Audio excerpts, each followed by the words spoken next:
नहीं होती।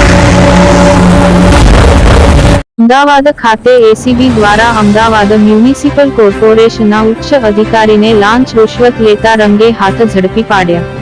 આરોપી હર્ષદભાઈ મનહરલાલ ભોજક જે વિરાટનગરમાં અમદાવાદ મ્યુનિસિપલ કોર્પોરેશનના ટાઉનહોલ ડેવલપમેન્ટ ઓફિસર તે આસિસ્ટન્ટ ટીડીઓ તરીકે ફરજ બજાવે છે। બીજો મળતીયો આરોપી આશીષ કનૈયાલાલ પટેલને લાંચ રૂશ્વત લેતા ઝડપી પાડ્યા હતા। અમદાવાદ શહેરમાં વડીલો પાર્જિત જમીનમાં મકાનો, દુકાનો હતી, જે અમદાવાદ મ્યુનિસિપલ કોર્પોરેશન દ્વારા કબજો લઈ તોડી નાખવામાં આવેલ,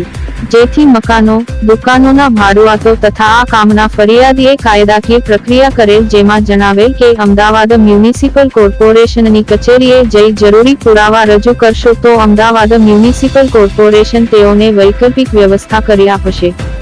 જેથી આ ફરિયાદીએ ગવર્નમેન્ટ એપ્રુવલ એન્જિનિયર આરોપી આશીષ પટેલને મળેલ અને આરોપી આશીષે ફરિયાદીને આરોપી હર્ષદભાઈ ભોજક સાથે મુલાકાત કરાવેલ અને બનાવની હકીકતથી વાકેફ કરેલ, જેથી આરોપી હર્ષદ ભોજક નાઓએ ફરિયાદીને કામ કરી આપવા પેટે પ્રથમ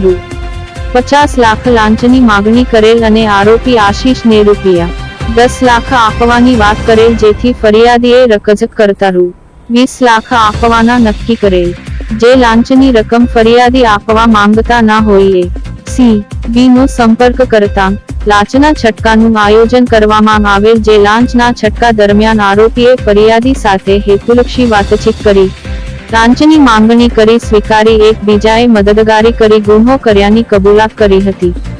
એસીબીની ટીમ દ્વારા છટકું ગોઠવીને Akshar space infrastructure, Ratna business square, Chinubhai ટાવરની સામે, આશ્રમ રોડ, અમદાવાદ ખાતે અમદાવાદ ગ્રામ્ય ACB police inspector Shri N Jadav